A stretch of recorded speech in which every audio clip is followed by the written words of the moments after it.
Well, this is an interesting lifestyle. This Reddit post talks about how a guy is basically living the dream post his retirement. He plays video games, do drugs, while still make lots of money off his liquid assets. Good on you, dude. I personally would drop off the drugs and just play games, but some people really love those drugs, do they? The thing is, this guy is cleaning the house, making dinner, paying for the house, and are making 2 times than the wife. And yet the wife still had the gall to call him a loser. It's nice to know that you've done all your responsibilities as a husband and a lot more, and still get called a loser because how dare you play video games and do drugs with your friends, right? Early retirement does not fit well in this society. Nope, people just really hate and jealous on the concept of you chilling and having fun. The only advice that I would give is to tone down the drugs. They're making your mind to mush. That's the downfall of the mafia and the cartel for that matter, even if they're not the ones consuming it. You have the freedom to do whatever you like with your body. Even if it ruins it at the end of the day, keep a good balance of your life and you'll be doing just fine. Did you know that there are still many that think gaming is a hobby for losers? Things you could do that you wouldn't find revolting. I do not give a damn what you don't find revolting. That's your opinion. The husband in that Reddit thread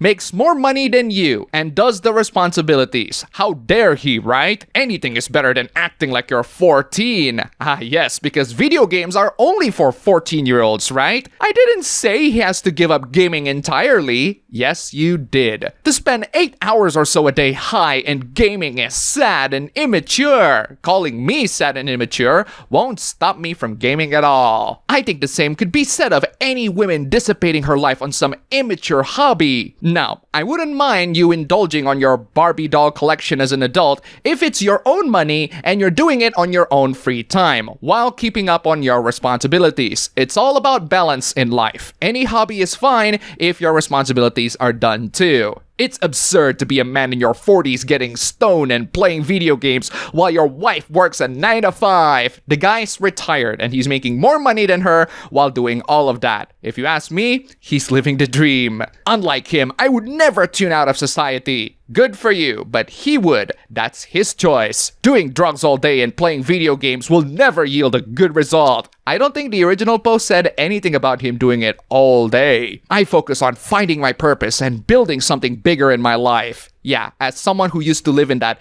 chilling and playing games life, trust me when I say that you're gonna get bored by it, and that there will be a motivation for you to build something more. You won't find your purpose getting stoned and playing video games. Maybe not. Some people are just built different. These are all the idiots calling gamers losers. We have plenty more stupidity to go through. But before we get through all that, if you like it so far, don't forget to click the like button, subscribe, and leave some tip down below. Let's move on to our next topic. Gacha games will still be a niche genre that not a lot of people are fans of. This person reminds people that a certain character from the gacha game Arknights is still a child who apparently far exceeded her actual age, despite her childlike handwriting.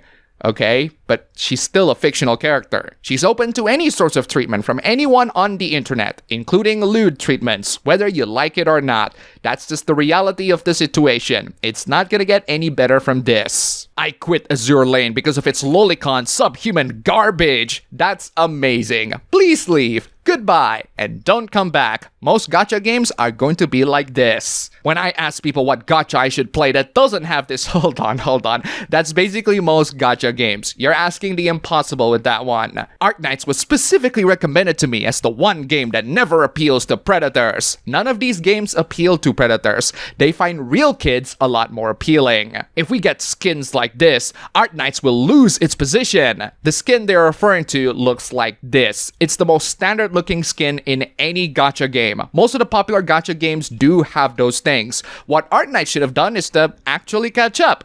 That or have some new gimmick. Here's another installment of Gacha hooplas. There was a crisis of censorship happening in Zenless Zone 0, or Triple Z, in which the latest patch caused the cameras to completely remove the characters' models, so you can't see their panties anymore. It's basically the same thing that happened to Guilty Gear Strife. Now I can't see if Bridget still has the D. The crisis is averted thanks to a quick patch that fixes the censorship. So I guess it's all good now, right? I don't know. You can't say for sure with Hoyo. It might happen, it might not. Personally, I don't get you gacha players. I don't play gacha games. I'll just rely on the whales playing the game so that they're successful enough that the artists can work on making 18+ content for it. And you don't need to play the games for that. Ban porn! Ah, yes, of course the anti-porn traditional conservatives are it again, with their anti-porn crusade. Triple Z isn't even porn, but these people will see porn anywhere fan service happens. Porn addicts are going to be addicts, and anti-porn moral guardians will be anti-porn moral guardians. And you wonder why I am a filthy centrist. Those upskirt shots are part of what we commonly refer to as fan service. Here's one take on fan service, and the problem always lies on the viewer. Fan service can and does ruin plenty of anime. I disagree. It doesn't ruin anime at all. It only ruins anime if you think about it too much, when most of these moments are so brief that they are practically ignorable. What I'm saying is, you're making a big deal out of a whole lot of nothing.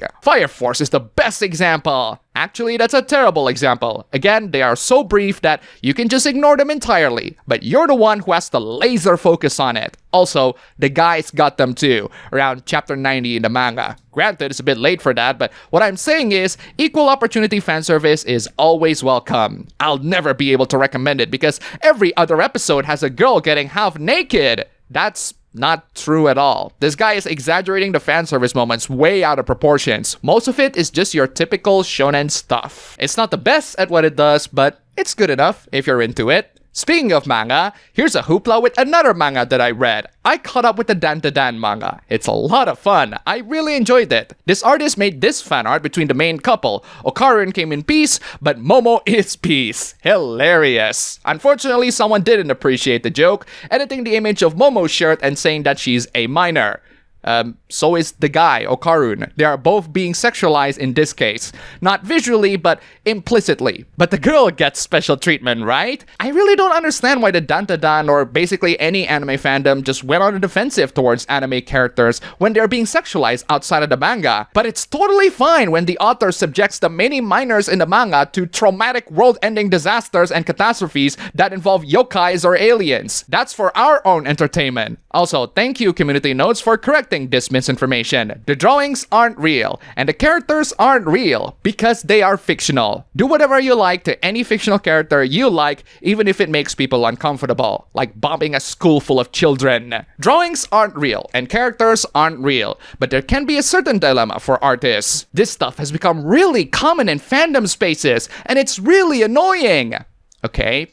What is so common? The creator of the character said, "Hey, please don't make weird stuff of my character. It makes me uncomfortable." It does sound like a reasonable request, but the problem is, this request is about as effective as going on the internet and saying, "Please be nice to me. I don't like mean people." I mean, yeah, generally people should try to be nice to others and their creations online. Generally, people should respect the wishes of others. But this is the internet. People are gonna do whatever they like to you and your creations online. I'm not saying that it's right, but telling people online to be nice to you so that you don't feel uncomfortable is an amazing invitation for people to not be nice to you and make you feel uncomfortable. There is one way for you to stop people from doing uncomfortable things to your original characters, and that is to register your character as an intellectual property and DMCA anyone that tries to make anything out of it. The problem with this method is you solve the people not being able to do whatever they want with your original character problem, but you also introduce a new problem, and that is people realizing that you're a copyright striker. That just gets you more hate on your part, and that will make you uncomfortable.